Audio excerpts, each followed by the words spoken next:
Assalamualaikum warahmatullahi wabarakatuh.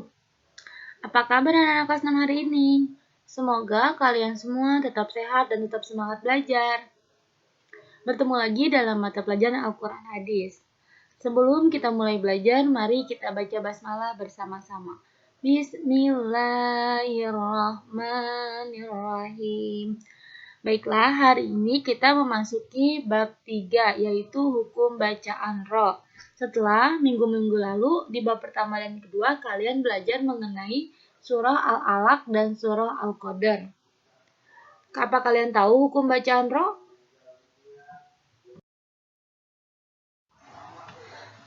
Yang pertama, kita akan mengenal hukum bacaan ro.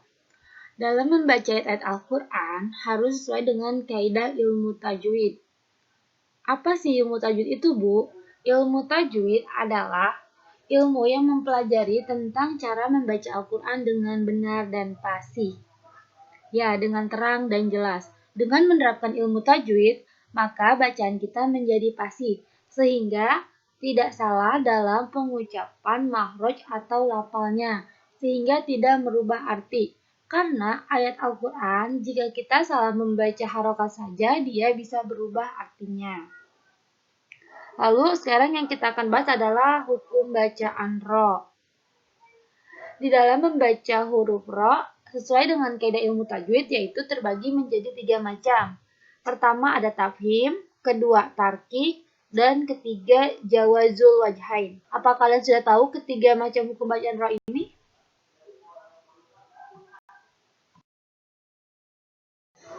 Jika digambarkan skema atau diagramnya, hukum bacaan ro terbagi menjadi 3 seperti pada gambar ini. Silakan kalian perhatikan. Yang pertama akan kita bahas yaitu hukum ro tafhim. Tafhim. Secara etimologi atau bahasa, tafhim artinya yaitu gemuk atau tebal. Sedang secara terminologi atau istilah, tafhim memiliki pengertian mengucapkan huruf dengan tebal sehingga pengucapannya ketika mengeluarkan suara seperti memenuhi mulut. Dalam kaitannya dengan huruf ro, pengertian tafhim adalah menjelaskan tentang 7 keadaan yang menyebabkan huruf ro dibaca tafhim atau tebal. Hukum bacaan ro dibaca tafhim apabila yang pertama, ro berharokat fathah atau domah baik ketika wasol atau wakof. Wasol itu huruf yang lanjut dan wakof itu di akhir kalimat. Contohnya, sarroyaroh. Nah, di sini ada huruf ro yang berharokat fathah. Kalian ingat kan harokat antara fathah, kasroh, domah? Ya, fathah itu yang ada di atas huruf bentuknya seperti garis miring. Lalu kalau domah itu di atas huruf dan bentuknya seperti wawu yang kecil. Kita lanjut ya, yang kedua, mengapa ro dibaca tafhim, yaitu ro dalam keadaan mati atau ro sukun dan sebelumnya didahului huruf berharokat fathah atau domah.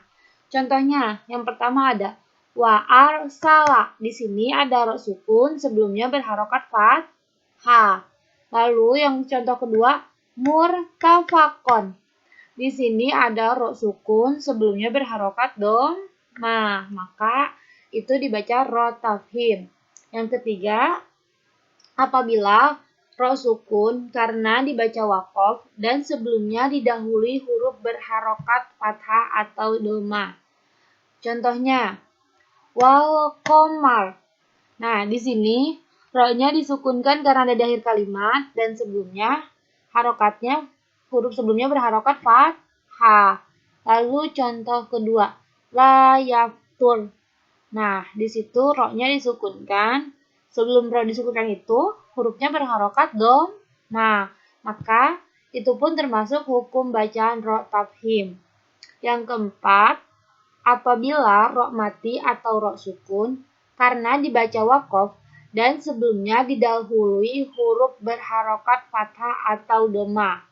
Kemudian di antara ro mati dan huruf yang berharokat tersebut ada huruf mati atau bersukun. Contohnya, wal asr. Di situ ada ro yang disukunkan. Di antara ro yang disukunkan dan harokat fathah ini ada huruf mati. Begitupun dengan contoh kedua sama, wal fajr. Itu sama ya, antara ro yang disukunkan dan harokat fathah ada huruf mati dulu di tengah-tengah. Sampai sini kalian paham? Lanjutan. Yang kelima, apabila ro mati atau ro sukun karena dibaca wakof dan sebelumnya didahului huruf berharokat fathah atau doma. Kemudian di antara ro mati dan huruf yang berharokat itu ada huruf mat, yaitu alif atau wawu. Contohnya, wal ansor. Nah, di sini ada ro yang disukunkan. Lalu sebelumnya itu ada huruf yang berharokat fathah, tapi di antara huruf yang berharokat fathah dan ro yang disukunkan ini ada huruf mat berupa alif. Wal ansor, maka di situ ro-nya tetap termasuk hukum bacaan ro tafhim. Lalu contoh kedua, watur. Nah, di sini kan ro-nya terakhir disukunkan ya karena di akhir kalimat. Sebelum ro disukunkan ini ada huruf wawu yaitu huruf mat. Sebelum huruf mat ini ada harokat doma. Ini pun termasuk ro tafhim. Kalian perhatikan contohnya baik-baik ya. Lalu, yang keenam, apabila ro mati atau bersukun dan sebelumnya didahului oleh huruf yang berharokat kasroh aridi, yaitu kasroh tambahan atau tidak asli. Contohnya, irtado. Lalu yang kedua ada irji'i. Ini biasanya seperti potongan ayat. Jadi ro-nya itu bukan ro yang sebelum ro matinya ini bukan kasroh asli tapi kasroh tambahan. Dan yang terakhir, apabila ro mati atau bersukun dalam kalimat dan sebelumnya didahului oleh huruf yang berharokat kasroh asli. Kemudian setelahnya berhadapan dengan huruf yang berharokat selain kasroh. Contoh, mirsoda. Nah, di sini sebenarnya sebelum ro sukun itu berharokat kasroh ya, tapi di depannya itu ada huruf yang berharokat fathah, maka ia masih termasuk hukum bacaan ro tafhim. Lalu contoh kedua, firdaus. Nah, di depan ro sukun ini ada huruf yang berharokat fathah, maka masih termasuk hukum bacaan tafhim. Sampai sini, apa kalian paham hukum bacaan ro tafhim?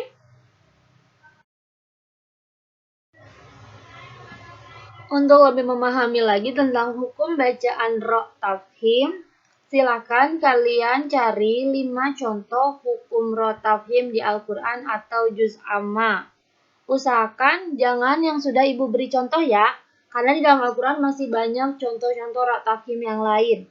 Kalau kalian menggunakan contoh yang telah ibu berikan, berarti ibu anggap salah, oke? Jika ada yang belum mengerti, kalian bisa bertanya kepada ibu melalui WA Group atau WA Japri. Demikian materi ibu hari ini. Kurang lebihnya ibu mohon maaf. Wassalamualaikum warahmatullahi wabarakatuh.